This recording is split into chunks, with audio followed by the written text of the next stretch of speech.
பூட்ட முடியாதே. திறப்பவர் என்னோடு இருப்பதினால் திறவுகோலை என் கையில் தந்தார்.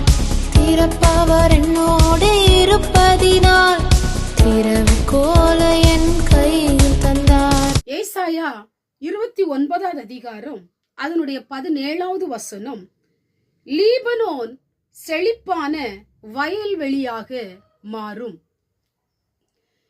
இந்த நாளிலும் கூட ஆண்டவர் உங்களுக்கு கொடுக்கிற ஒரு வாக்குத்தத்தமான வார்த்தை, லீபனோன் செழிப்பான வயல்வெளியாக மாறும்.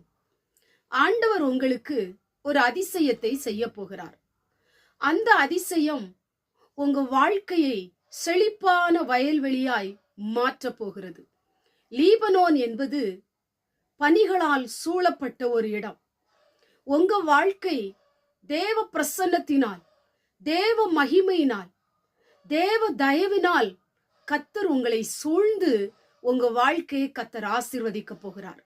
உங்களுடைய தரிசு நிலத்தை வயல்வெளியாய் கர்த்தர் மாற்ற போகிறார்.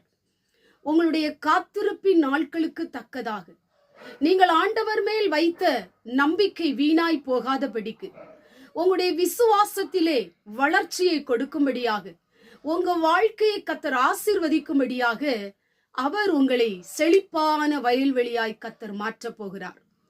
கண்பான தேவ பிள்ளையே, நீ வெட்கப்பட்டு போவதில்லை, நீ தலைகுனிவு அடைவதில்லை, நீ அவமானப்பட்டு போவதில்லை.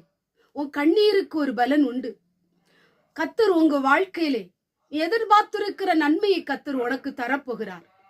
இழந்ததை மறுபடியும் கர்த்தர் கொடுத்து உன் வாழ்க்கையை ஆசீர்வதிக்க போகிறார். உங்களுடைய வறட்சிகள் மாறப்போகிறது. ஒன்றுமில்லாத சூழ்நிலைகளை கர்த்தர் உங்களை விட்டு அகற்ற போகிறார். உங்களை செழிப்பான ஒரு வயல்வெளியாய், உங்க வாழ்க்கையை செழித்திருக்கும் அனுபவமாய் கர்த்தர் உங்களை மாற்றி உங்களை உயர்த்த போகிறார். உங்க வாழ்க்கையிலே நீங்கள் கனி கொடுக்க போகிறீர்கள், காய் காய்க்க போகிறீர்கள், பூ பூக்க போகிறீர்கள், வாசனை கொடுக்க போகிறீர்கள். யாரெல்லாம் உங்களை தள்ளினார்களோ, யாரெல்லாம் உங்களை வேண்டாம் என்று உதறி உதாசீனப்படுத்தினார்களோ, அவர்களுக்கு முன்பதாக பூ பூத்து, காய் காய்த்து, வாசனை கொடுத்து, கனி மரங்களால் வயல்வெளிகள் நிறைந்த பச்சை பசேலை போல உங்க வாழ்க்கையை கர்த்தர் ஆசீர்வதித்து உங்களை சிறந்திருக்கும்படி, வாழ்ந்திருக்கும்படி ஆண்டவர் கிருபை செய்ய போகிறார். சொந்து போகாதீங்க. ஆண்டவர் உங்களுக்கு அற்புதம் செய்வார். வேதம் சொல்லப்பட்டிருக்கிறது, லீபனோன் வயல்வெளியாய் மாறும் என்று சொல்லி உங்க வாழ்க்கையை ஆண்டவர் செழிப்பான வயல்வெளியாய் மாற்ற போகிறார். இதுவரை காணாத ஒரு செழிப்பு, இதுவரை எதிர்பார்த்திராத ஒரு செழிப்பு, இதுவரை நீங்கள் அறியாத, எட்டாத, கிரகிக்க முடியாத, சிந்தனைக்கு எட்டாத ஆண்டவர் ஆசீர்வாதத்தை உங்களுக்கு கொடுக்க போகிறார். இந்த வசனத்தை பிடித்துக் கொள்ளுங்கள். இந்த வசனத்தின்படி உங்க வாழ்க்கை ஆசீர்வதிக்கப்பட போகிறது. கண்களை மூடி ஜெபம் பண்ணுவோம்.